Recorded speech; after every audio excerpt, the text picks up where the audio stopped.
Welcome to Ecosystem Unfiltered, podcast from Accelerant with me, TJ Alanalua, Head of Strategic Partnerships at Accelerant. Here, we cut through the noise with candid conversations from across the specialty insurance world.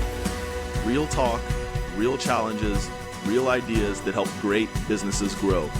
Whether you're part of the Accelerant ecosystem or tuning in from outside it, we're glad you're here. Let's get into it.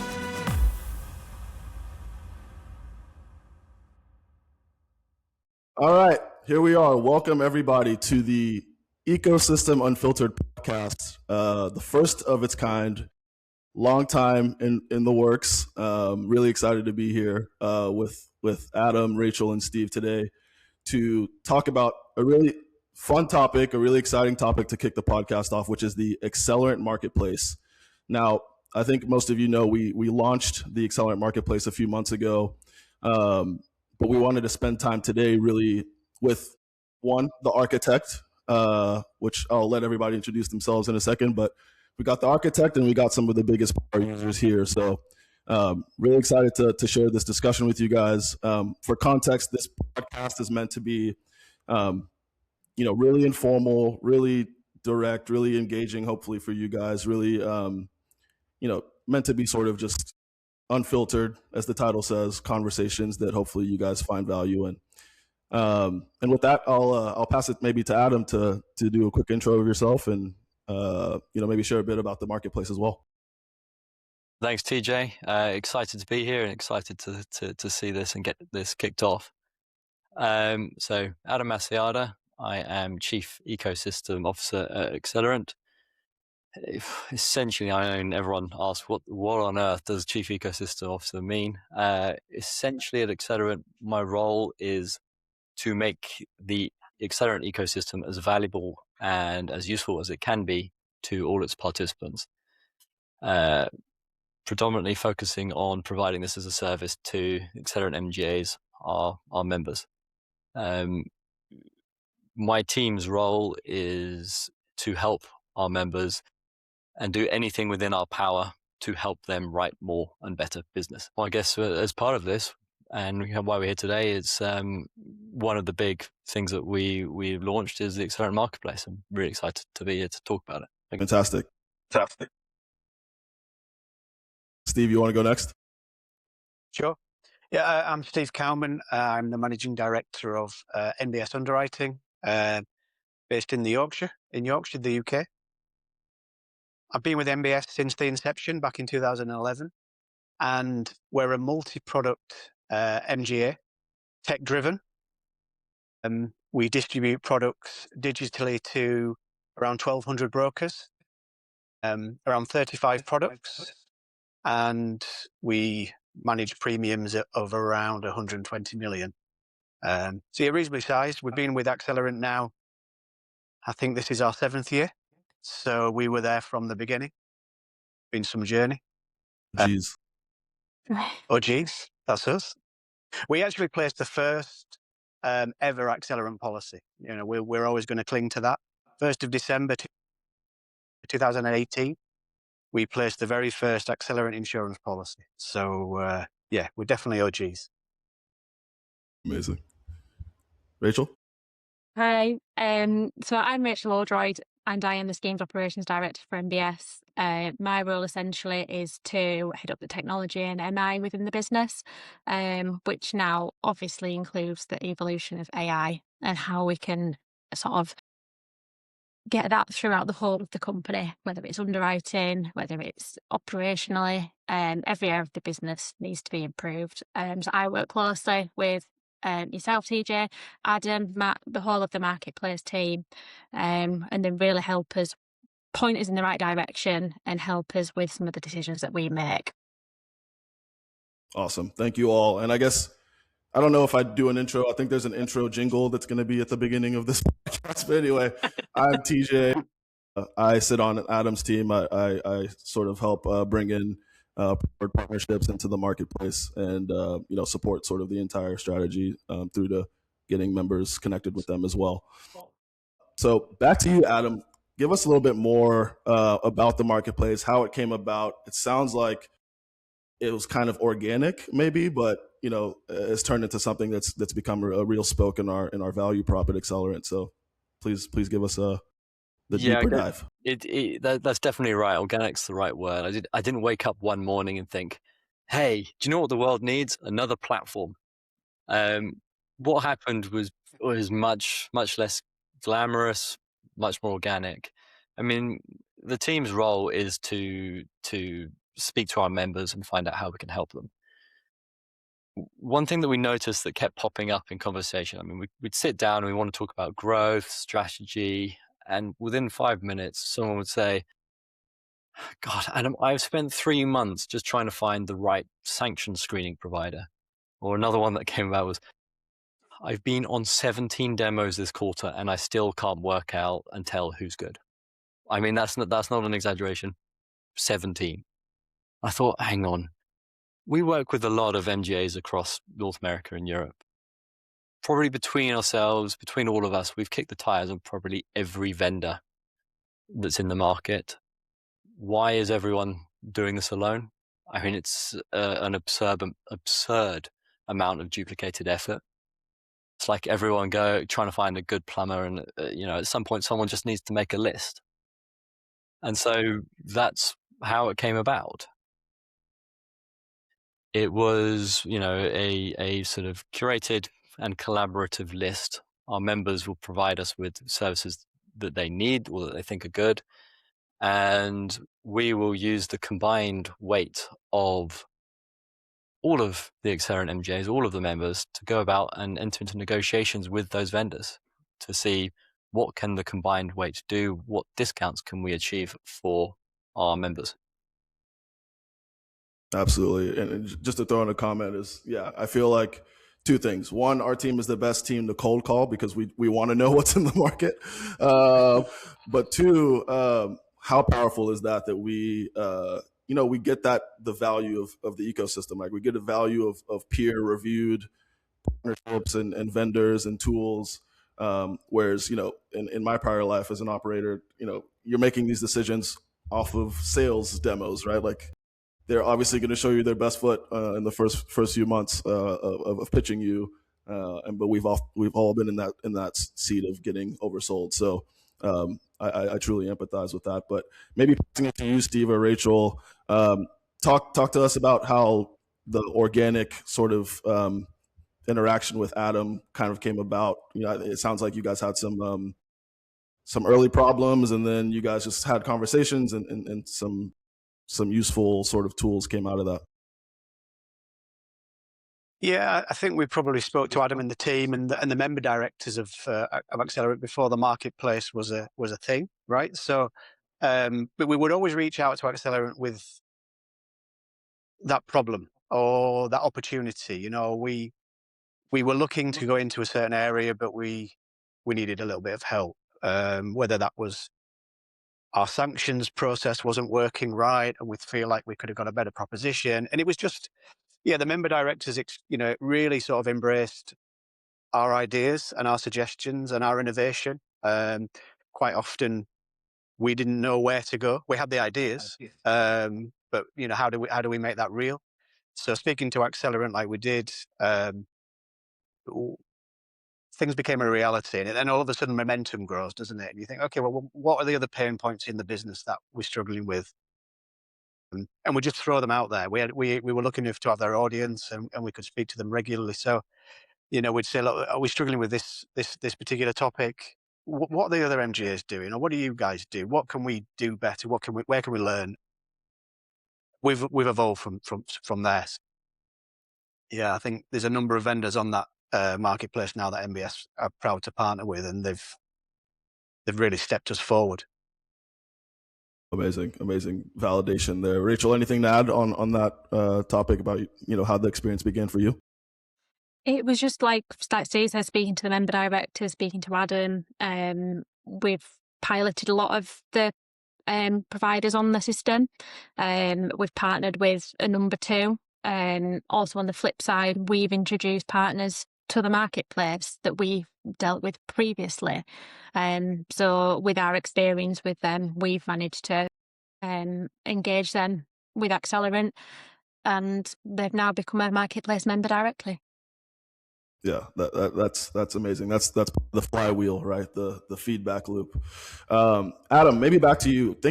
Talk us through the sort of the vetting process, the selection process of these marketplace vendors. Maybe the scale of it today, and how we kind of got there, and how we vetted and acquired a lot of these partnerships. Yeah, I mean, today we've got over 100 vendors on the marketplace. Members are able to connect, to read about these vendors and connect with them directly via the marketplace. In terms of how we find them, it either comes through our own connections, Accelerant's own connections, and Accelerant's own view of the market, and the best way of us getting vendors is through the members themselves. It's when they have found a vendor that they think is really, really solving a problem for them. Quite typically, they will go, hey, this is solving a problem for me. If it's solving a problem for me, it will solve a problem for some of the other Accelerant members. Can you guys get involved and see what you can do in terms of pricing? I think that's really where it starts to take off as well. It's I know I'm deviating from the question a bit here, TJ, but it's good. That's the point of an informal podcast. Take it wherever you want. Now we've got, today we're over 280 MGAs across North America and Europe. Combined, that is a pretty big weight. When you are a lone MGA going into a conversation with a vendor, you can be a small fish to them. But when we come together and we take the whole combined 280 plus MGAs, it changes the conversation completely. We can negotiate pricing, we can demand better support from the vendor, and we can help shape product roadmaps in a way that it is solving problems for the members. It's not something that any individual MGA could do alone, but it is the power of the collective, the power of the ecosystem. So I mentioned it is very much our number one source of vendors. It is through member suggestions. You and I will go out, have conversations with the vendors, kick the tires, make sure that it is doing what it says it's doing, it is solving a problem. And then we'll enter into commercial discussions about, okay, what can we agree from a pricing perspective on behalf of Accelerant members? Yeah, exactly. And I think every time I have these discussions with vendors, they're always receptive to, man, we can potentially get 280 more customers. Like, how amazing would that be? And we quickly use that to try to deliver on what I think is one of the main values. I think of 2 or 3 main values of the marketplace. One, it's saving members time, research time on vendor selection. But 2, and equally important, is hopefully saving you negotiation time, right? So we also try to use that economy of scale to get preferred pricing, dive into what their pricing structure is, and truly break it for our for our members. And then to Adam's final point, using the leverage and mass to try to push the vendor to change things on behalf of us. So can they pre-build things for us? Can we influence their product roadmap, like Adam said? So no, I think those are all key points and values of the marketplace. But yeah, back to the NBS team. Like, you guys have recommended partners, you've used partners. Is there any particular story that you want to start with, or that stands out in terms of your interaction with the marketplace, or with the teams that led to the marketplace? So I think from an NBS perspective, the one that's we're most proud of at the moment is the Heron partnership that we've got. So we wanted to dip our toe into AI. What could we do to make our brokers' lives easier? So we decided to start with underwriting submissions. How can we alleviate brokers having to key in submissions to our platform? We are 100% platform-based. So how can we save them time not having to double key? So we spoke to Adam in the marketplace, and you guys had already got a selection of potential AI vendors in this space. That saved us time, like you say, TJ, having to do the due diligence on them. You've already done that. So that saves our time and resource having to do that to such an extent. You guys have scoped out whether they're potentially good enough to do what we're asking. So you partnered us with Heron, who were the best fit for what we required. And that's going really well. We've had a really successful pilot and we've moved now into live. So we will spend the next 12 months going through every scheme that we offer. And like Steve said at the start, that's a lot. So we have now, like I said, partnered with them. We've got a relationship and we are going to roll that out throughout our whole business. So that is the partnership that we're most proud of. It was a complete marketplace introduction and it's been widely successful.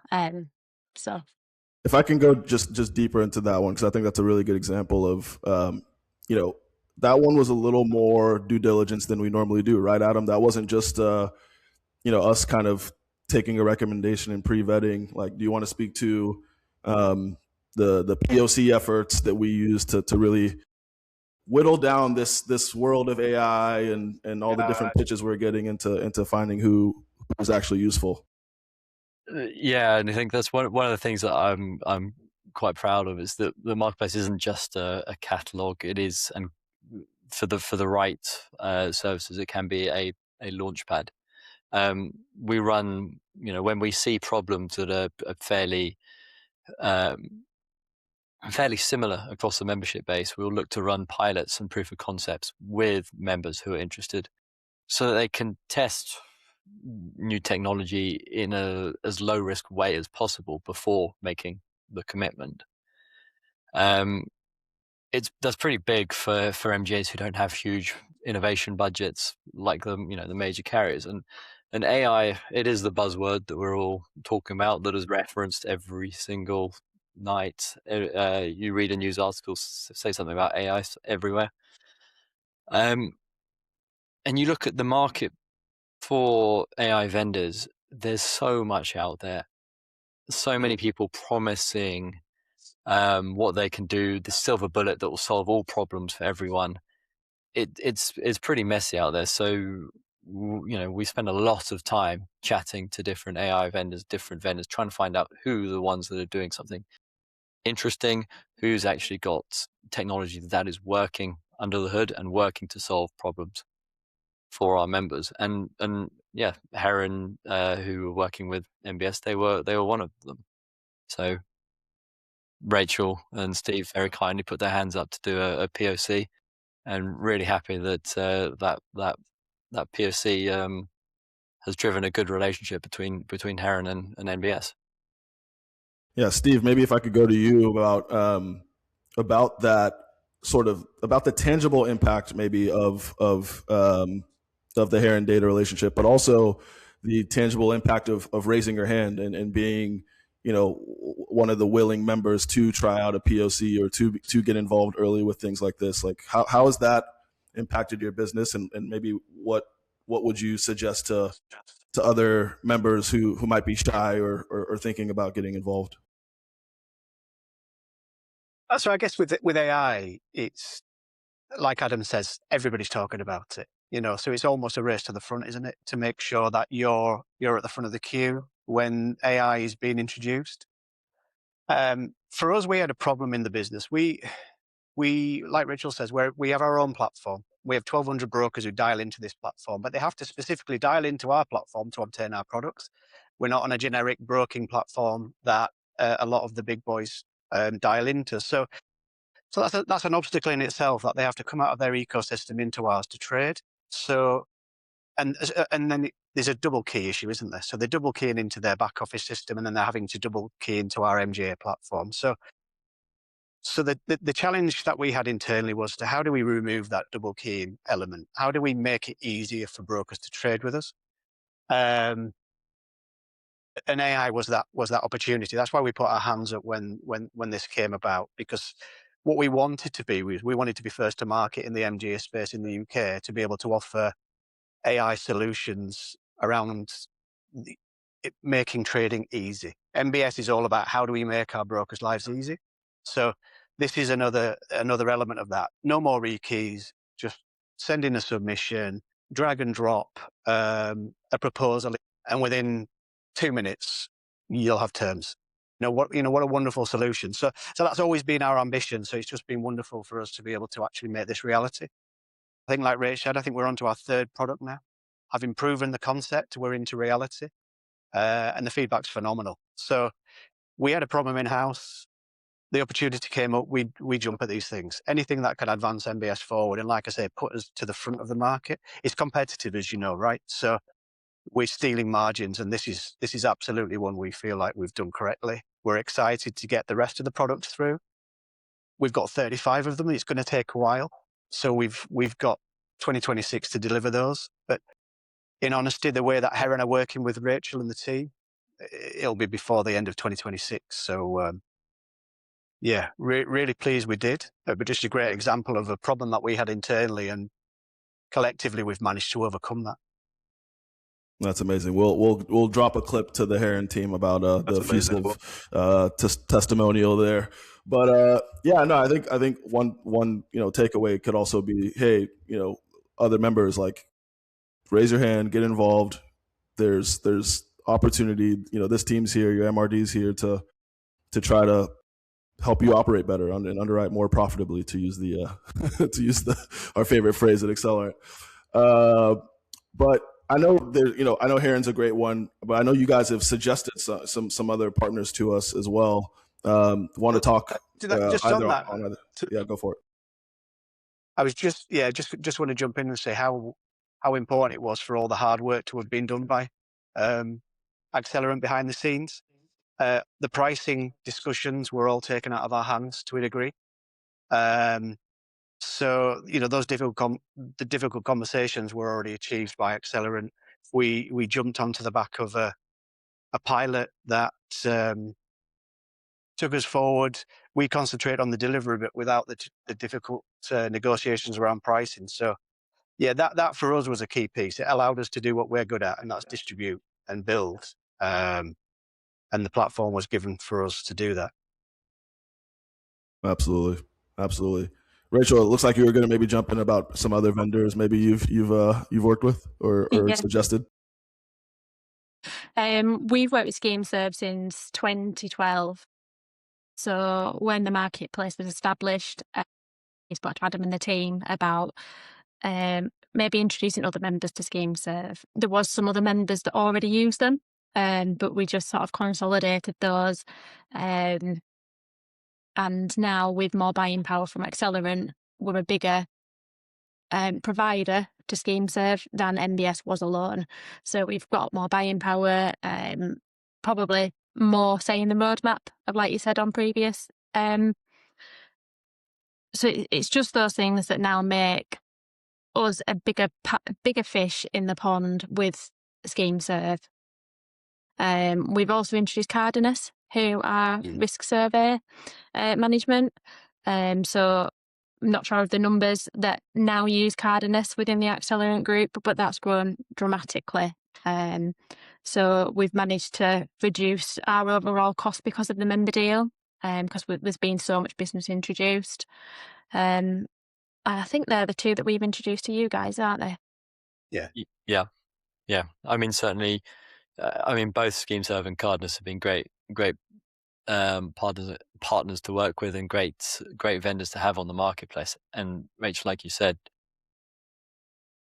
yes, there were some other members using it, but actually I think SchemeServe have done well going to the market across the Accelerant ecosystem, and the savings have benefited a couple of other members who have signed up to use SchemeServe, and same with Cardenas. I think they've done really well. Kudos to themselves. They have a great product, but coming onto the marketplace has worked wonders, and they are. I'm not sure. I need to look up the numbers again, but I think it's north of 15 members using them. I was talking to Cardenas recently, and they said they were 26 Accelerant members. There you go. I'm out of date now. I need to update my numbers. So that's the number, right? But yeah, so we were dealing with them prior, but by introducing them to the platform, our pricing structure dramatically improved. So that's the massive buying power, isn't it? So that was definitely an intro worth doing for us. That's great. I'm pleased you say that, Steve, because it's it's not theoretical. With Heron and Cardenas and the other vendors use it's not theoretical savings. It's real savings, real money back Yeah. into your business. I think NBS spends around £1 million a year in surveys. Bearing in mind we have 1,200 brokers, 120 million in premium. It's a significant spend.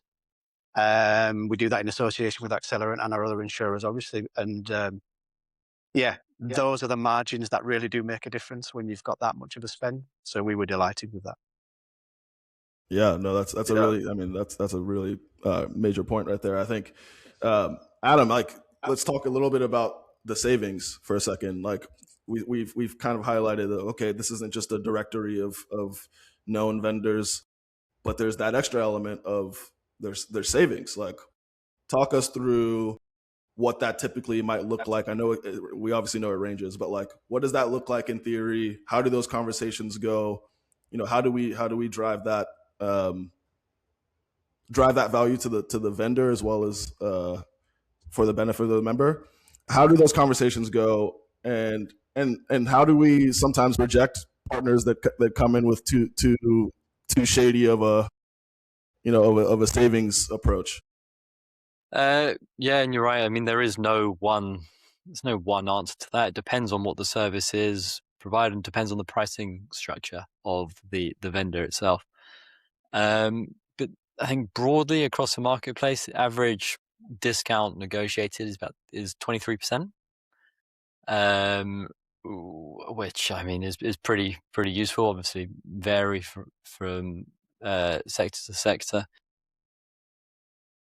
But that's good. I mean, that goes straight to the bottom line, that saving, which was what we're here, why we're doing it. And yes, TJ, I think you and I spend a lot of time in market chatting to vendors, trying to work out who's good, who's not. And we do reject vendors coming onto the marketplace because this is not about being a massive list of every possible vendor you can have. It's trying to make more of a curated list of people that have proven that they are solving problems in the MGA space and have documented success stories. This isn't just a place for anyone to go to market. It's a place for people who can help facilitate and better enable MGAs and our members to do what they do best, which is underwrite. Absolutely. And to put a finer point on that, I would say we might have a 30% acceptance rate or something like that for marketplace partners. So we've talked to 500 to get to the 100, something like that. So yeah, I think that's a really important point. We don't want to be the market. We don't want to be the expo hall that you see at every every conference you go to. We want to be the curated version of that, the best of the best in those rooms. So that's a really important point. So maybe to start wrapping things up, are there things from the NBS team? Are there things that that you hope to see, or is there any final kind of hope or thought about what you hope to get from the marketplace, what you hope others in the membership are able to appreciate about the marketplace? Like, give you a chance to just maybe riff on that point. Yeah, I think a big point what we've just covered there was one of the issues is cost, right, and savings straight on the bottom line, which is obviously brilliant. I think one of our biggest successes with the marketplace, and Rach will help me out here, is we found a better proposition to what we had on the marketplace. So we had a sanctions process, which was good, just not quite right, just not massively fit for purpose. And I think through the marketplace, we were introduced to another provider, and it really stepped us up. So, cost is brilliant, our savings is brilliant, but actually we found a better proposition. So that was ideal for us, to help nudge us forward. And we talk about the percents a lot in MBS. Saving 1%, moving forward 1%, an extra retention of 1%. They mean something. So that was really important to us. What do we want? I'll let Rach talk about this, but probably AI more. What can it do for us? What more can we learn? How can we shave the minutes and the percents? How does it break down more barriers? For me, I'd love some learning and development opportunities and some help around that space. We have 109 members of staff now, so we have in-house trainers, but we're always trying to drive development internally. I think the next thing we'll be talking to you guys about is what have you got and what do you know in that space, and is there anything we can tap into? Awesome. Rachel, anything to add? So for us as well, we've also partnered with Address Cloud. So for us, this has allowed us to get more quotes out the door quicker, extra data that we didn't already have, more APIs, just allows us not to get involved in the underwriting process so deep, more out the door, and then a better service for the broker, which is, or should be, everyone's end goal with this, to make the broker's life more easier, or the clients, whichever market they're in. But I'd just suggest to other members, put your hand up, accept those pilots, those proof of concepts.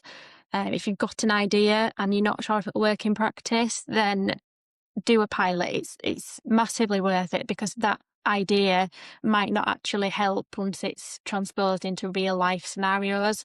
So the proof of concept just allows you to take the opportunity to test it, see. Yeah. Not all pilots are viable and will be successful, but that's okay, because I think as well you learn just as much from those unsuccessful pilots into what didn't go right or what can be done to improve it. And then you can try it again at a different angle. And then at least you've not wasted the deployment time and money to actually going all in. You can pivot and then make it more fit for purpose. Yeah, good point. Absolutely. Adam, any sort of thematic, future looking or backward looking kind of comments you want to make? Wow. This is where I'll get future looking, where I'll get quite animated. The